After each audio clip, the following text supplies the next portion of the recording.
Any one of the four Gospels would work for Easter, Matthew, Mark, Luke, or John. I have decided to stay with John, and we'll look at John 20. Part of the reason is that in all four, the first that looked at the empty tomb were Mary Magdalene or the women. But in John, it also has that Peter and John ran that way too. So let's look at John chapter 20, where the tomb will be empty. Later will be resurrection appearances. And John 20, verses 1 and 2. Now, on the first day of the week, Sunday, of course, Mary Magdalene came early to the tomb while it was still dark and saw the stone already taken away from the tomb. So she ran and came to Simon Peter and the other disciple whom Jesus loved and said to him, "They have taken away the Lord out of the tomb, and we do not know where they have laid him." Mary Magdalene had been demon-possessed, and Jesus delivered her. And of course, she followed Jesus and trusted him as Savior. No evidence of bad immoral behavior in her past, and certainly not married to Jesus, as the total fictional movies and books might say. And we already know this, but be careful of the ignorance, purposeful ignorance about the life of Jesus going on around there. Mary Magdalene saw the empty tomb, and she's mentioned here, but the other ladies were with her, according to the other Gospels, and she ran and told Peter and John. Luke gives us the names of some of the other ladies. Joanna, Mary, mother of James, that'd be one of the lesser-known apostles, and then, of course, Mary Magdalene. Now, you kind of wonder if you get in trouble for the next point, but in that time, they wouldn't have made a fictional account and had ladies be the first witnesses. Okay, so it's almost 2,000 years ago, but at that time, they would not have made a fictional account with ladies being the first witnesses. That would have to be true, or they wouldn't have put it in here. It's called the Principle of Embarrassment. Any detail that might be somewhat embarrassing would not be fictional, written by a supporter.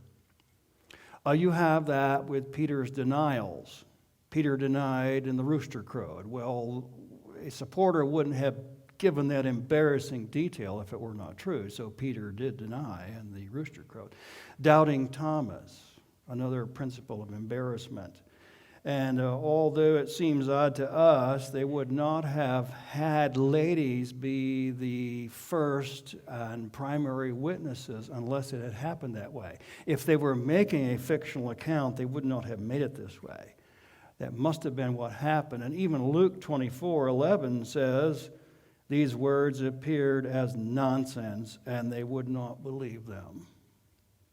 That's the other men.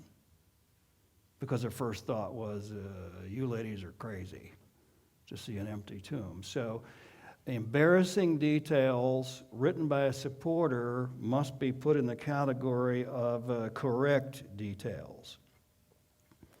But I picked John 20 to go past the Mary Magdalene seeing the empty tomb, to go on to her report to Peter and the beloved disciple, and that would be in verse 3 and following. So Peter and the other disciple went forth. They were going to the tomb. The two were running together, and the other disciple ran ahead faster than Peter and came to the tomb first.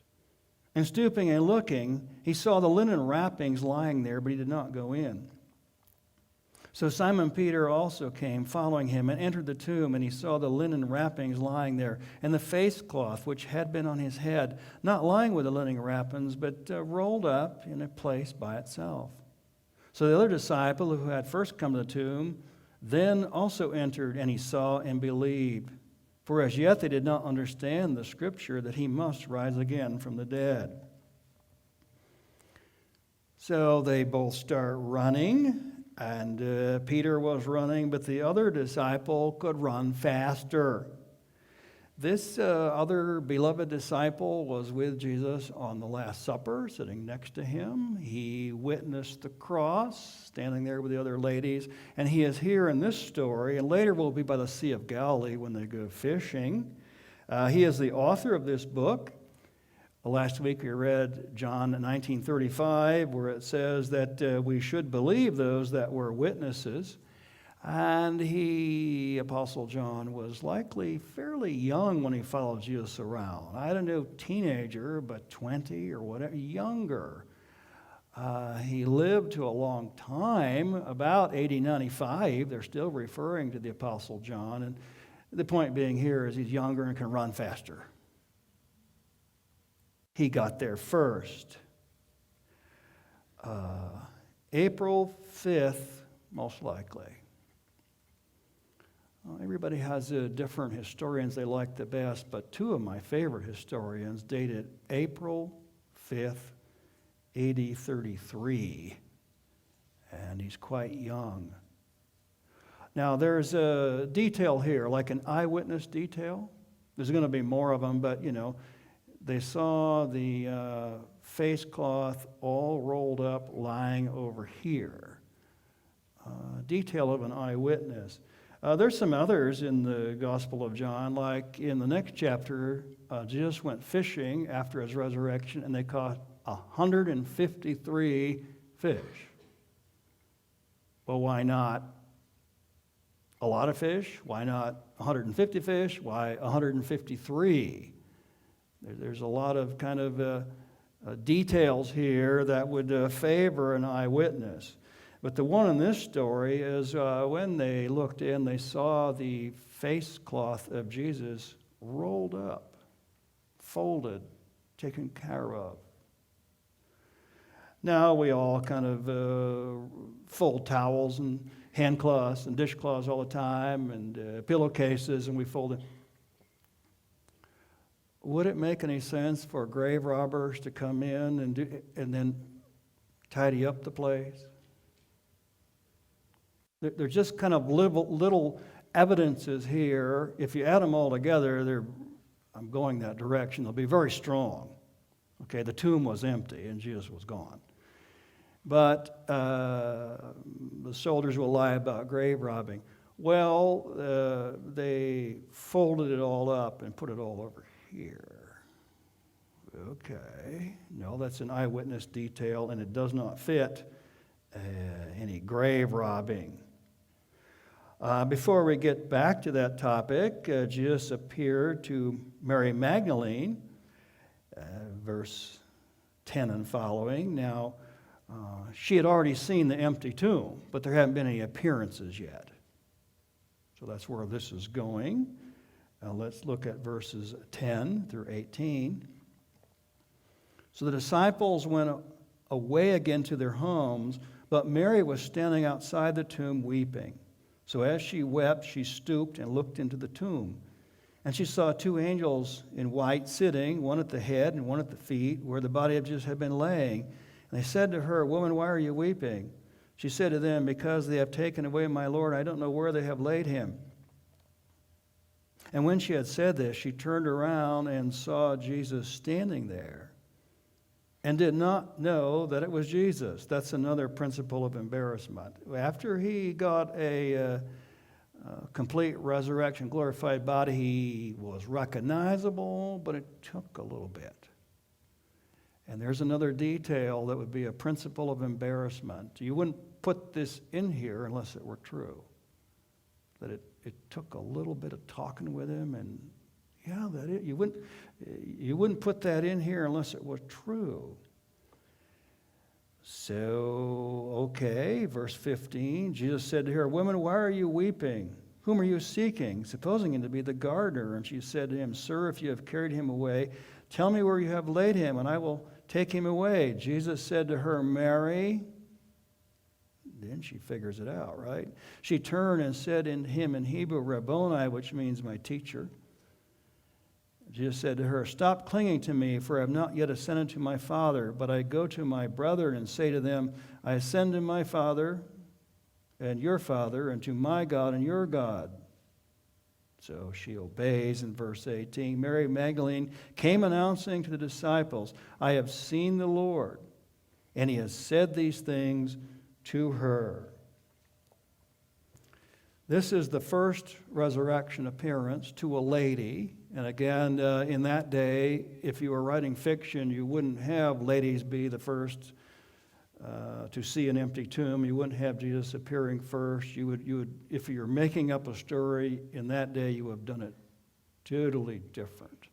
And you wouldn't have written down they didn't recognize him at first, which happens over and over again. They recognize him, but in a glorified body, it's a little bit different, recognizable, but kind of wait for him to talk and so forth. Lots of resurrection appearances. We're not going to be able to go through all of them today. Jesus soon appeared to Peter. Later in this same chapter that we're not going to have time to read, Jesus appears in the room, probably the upper room, and everybody is there but Thomas. They all see him. And Thomas is gone. And then the next week, he comes back and sees Thomas. Somewhere in here, Jesus saw his half-brothers who converted, and prior to this didn't believe that Jesus was the Messiah. But when they saw him after his death, they kind of changed their mind, and that would be James and Jude. He saw 500 people at one time saw Jesus, 1 Corinthians 15. To continue with the story here, Mary Magdalene was the first, and she grabs his feet, and he says, stop clinging to me, I have not yet ascended. And there's more than one way to interpret what's going on.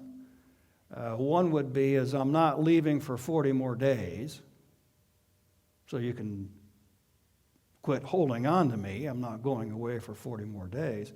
Or the other view was, stop clinging to me. I have to take the souls of the Old Testament saints up to heaven.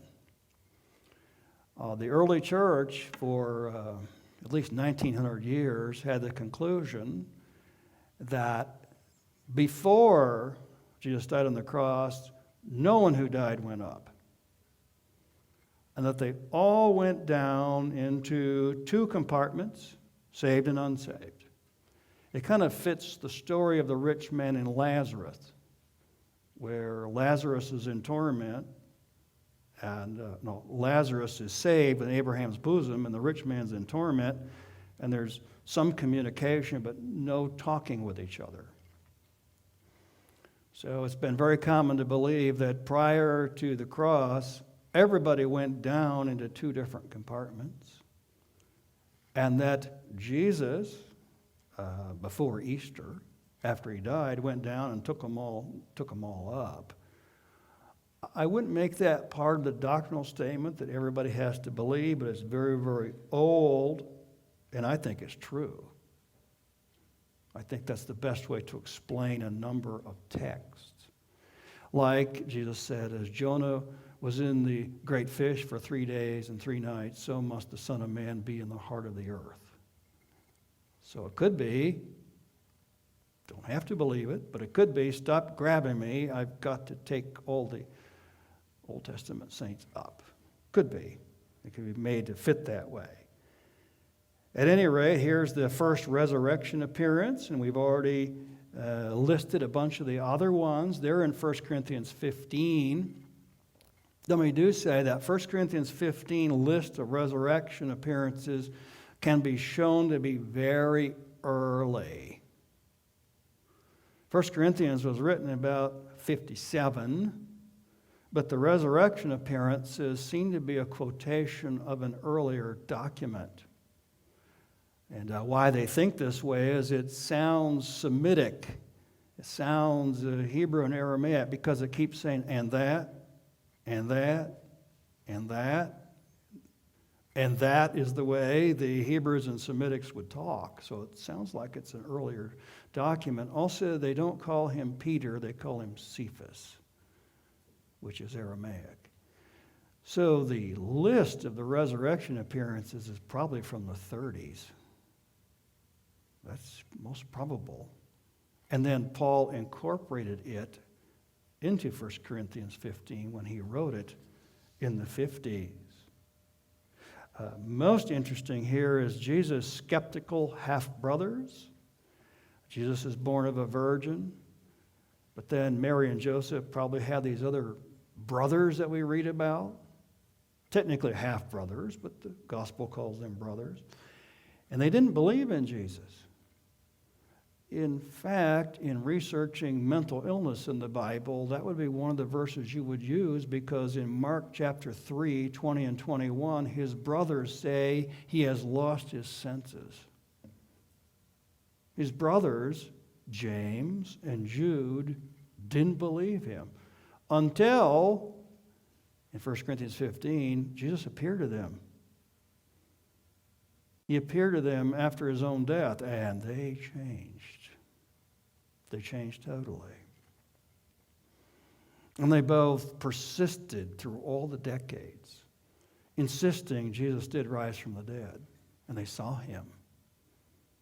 And they died horrible deaths, but insisted all the way through with nothing to gain that they had seen the risen Jesus. After the first Easter, book of Acts says a great many priests were obedient to the faith. Now, a lot of the priests didn't see the risen Jesus, but like I said last week, they felt the earthquake and saw the darkness and knew the veil was ripped.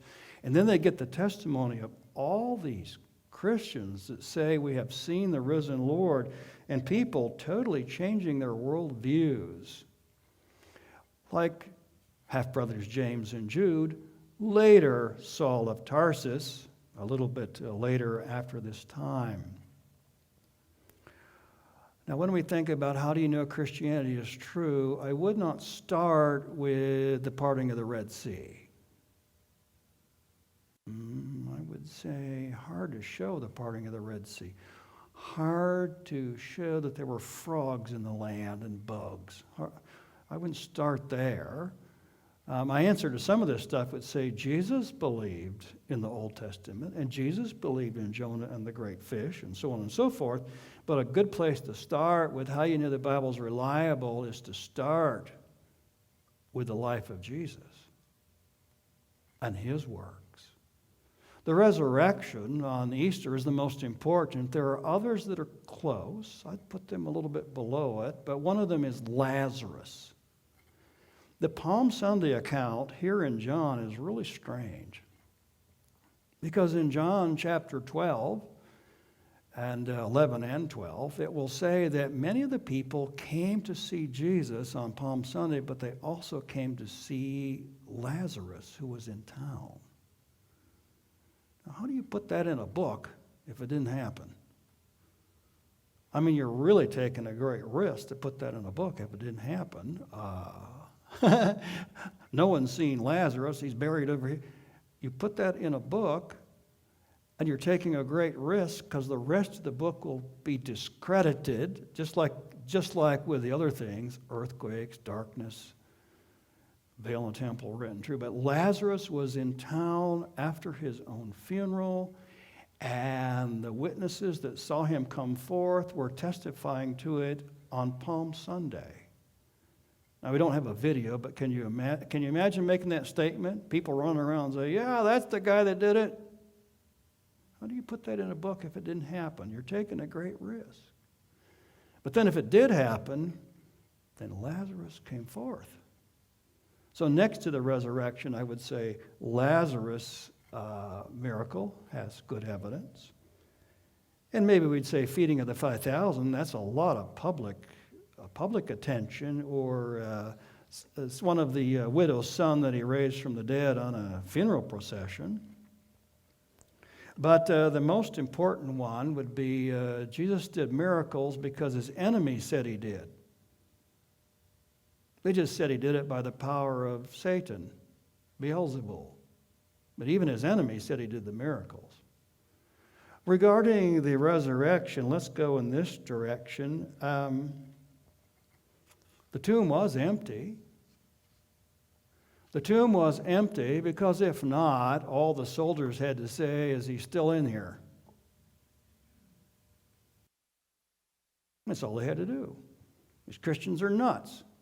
He's still in here. We've been here the whole time. He's still in here. You want to go one step, you just roll the stone away, take a few hours of work, and these Christians are nuts. So he wasn't in the tomb any longer. I mean, he was in there when they guarded it. That's why they went there.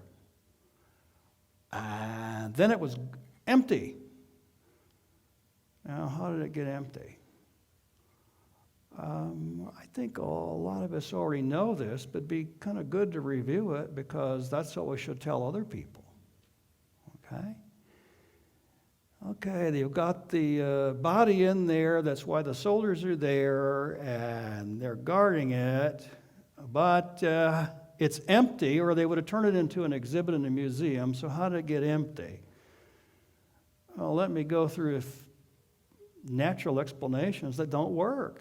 I think God is really smart. He made it this way. You stop and think, no, that isn't going to work. That is going to. Okay, how did it get empty? Now, they really would not have 2,000 years ago ever used what we call the swoon theory. The swoon theory, we'd say a coma today or passing out.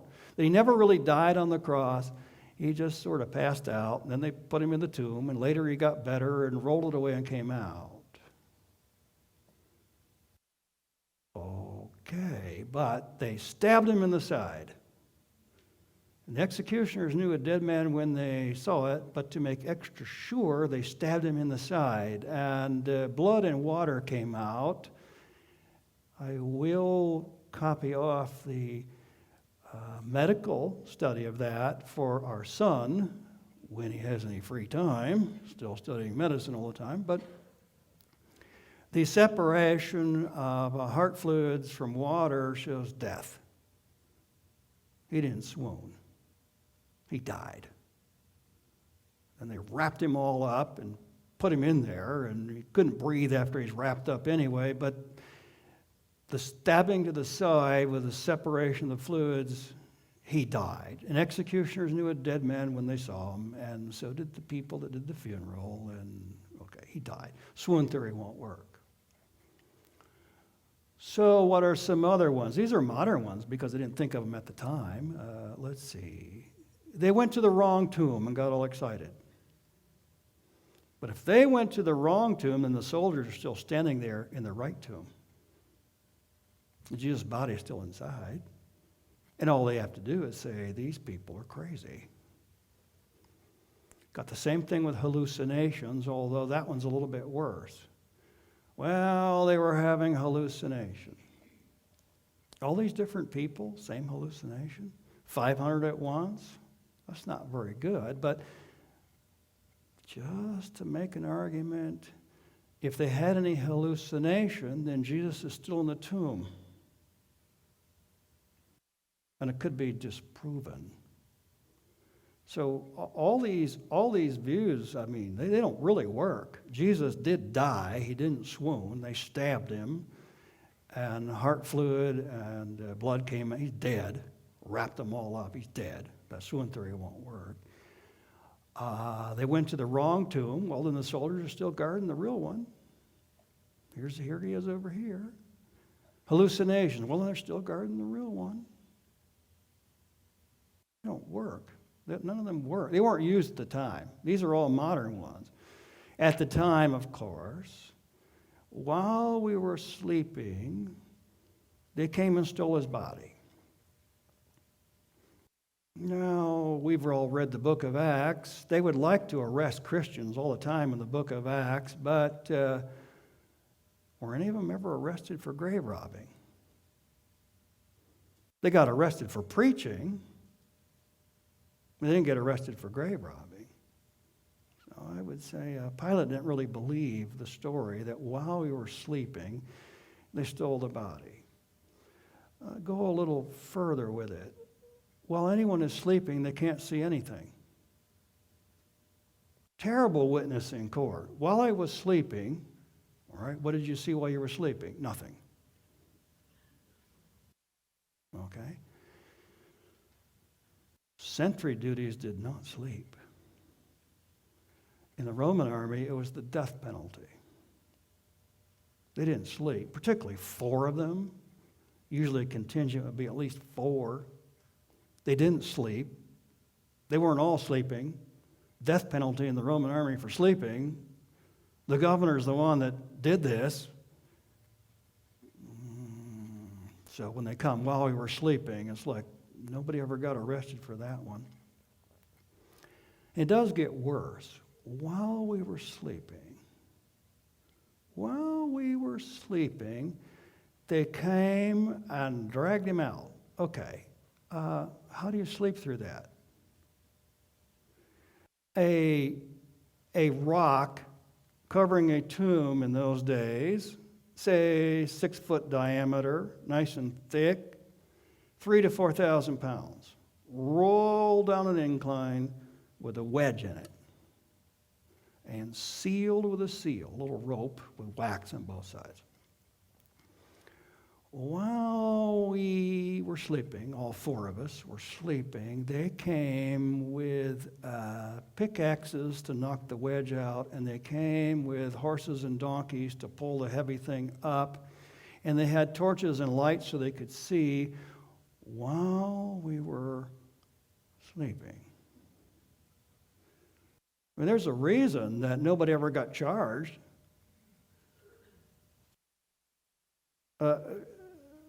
Sleeping people can't see anything. Guards in those days didn't sleep. It was the death penalty. All 4 of them wouldn't have slept. Nobody could have slept through all that racket. And so they come up with this accusation, and the courts didn't do anything about it. Still probably haven't done the best. Think of these disciples. They either were total liars or they really believed they had seen the risen Jesus. Those are the choices.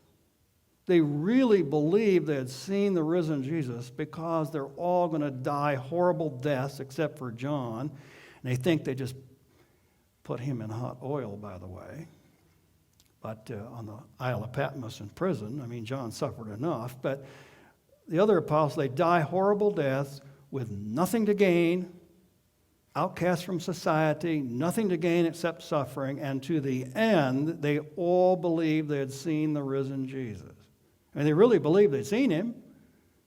How do you get out of that conclusion? And then the next thought is they believe they've seen him, so how do you explain it other than that they saw him?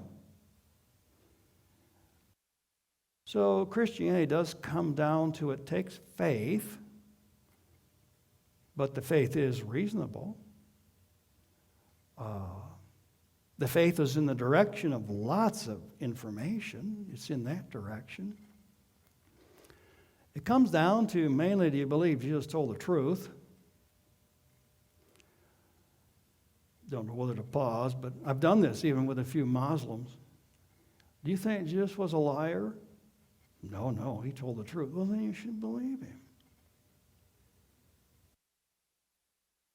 So it comes down to whether Jesus told the truth. On this, you've got down to the apostolic evidences where the Apostle John says, I was there, I'm testifying to you, John 19:35, John 21, 24, and 25, and I'm the one that wrote this book so that you also can believe.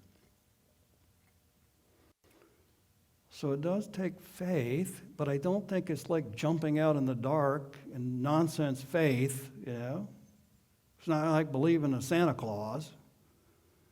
It's faith in the direction of a person who would never lie to us, and faith in the direction of all these really reliable witnesses.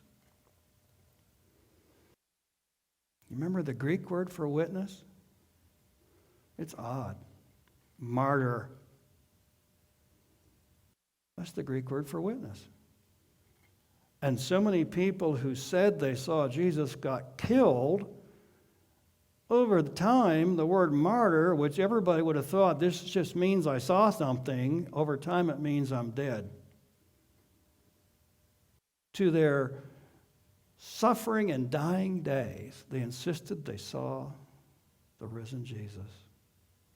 So it takes faith, but it's faith in good people, faith in much information. Let's pray together, please.